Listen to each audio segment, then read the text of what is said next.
নির্বাচনকে বিতর্কিত করবার জন্য গতকাল রাত থেকে বিভিন্ন জায়গায় যে সহিংসতা, কারচুপি ও কালো টাকা মহোৎসব হয়েছে তার প্রেক্ষিতে যারা নিরাপত্তার দায়িত্বে ছিলেন তারা অত্যন্ত গুরুত্বপূর্ণ ভূমিকা পালন করেছে।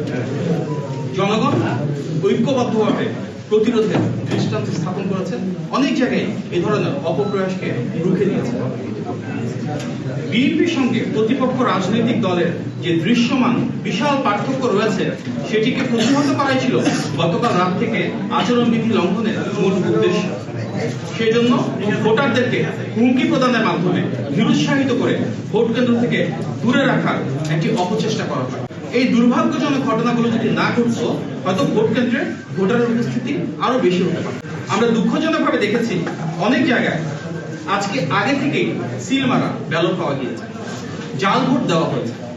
কিছু ক্ষেত্রে মৃত মানুষের ভোট দেওয়ার অভিযোগ যেমন এসেছে, ঠিক একইভাবে নিজেদের ভোট দিতে পারেননি বলেও অনেক ভোটার অভিযোগ করা, যা প্রমাণ করে ফ্যাসিবাদী আমলের মতোই একজনের ভোট অন্যজন দেওয়ার অপসংস্কৃতি এখনো পুনঃপ্রতিষ্ঠিত করা। স্থানীয় ভুয়া পর্যবেক্ষক তৈরির মাধ্যমে সেই বিশেষ দল এক ধরনের মব তৈরির চেষ্টা করেছে, যার মাধ্যমে ভোটার উপস্থিতিতে এক ধরনের বাধার সৃষ্টি হয়েছে। সেটা অনেক আগে থেকেই আমরা নির্বাচন কমিশনকে অবহিত করেছিলাম। নির্বাচন কমিশন ক্ষেত্র বিশেষে বেশ কিছু পদক্ষেপ নিয়েছে, তবে সেটি আরো আন্তরিক ও সামগ্রিক হলে আরো যথাযথভাবে এ ধরনের উপস্থিতি রোধ করা যেত। চিহ্নিত রাজনৈতিক দলটি সামাজিক যোগাযোগ মাধ্যমকে এমনভাবে ব্যবহার করেছে যাতে ভোটারদের মনে ভোট প্রদানের বিষয়ে এক ধরনের ভীতি তৈরি হয়।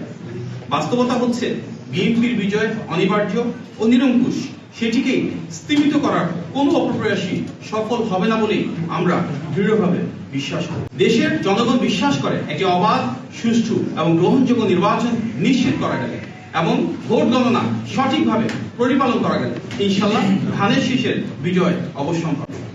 দেশের জনগণ যে আবেগ ও আকাঙ্ক্ষা নিয়ে আজ ভোটাধিকার প্রয়োগ করেছে, ইনশাল্লাহ গণতান্ত্রিক বাংলাদেশে জনগণের ম্যান্ডেটে নির্বাচিত সরকার সেটি আন্তরিকভাবে বাস্তবায়ন করবে।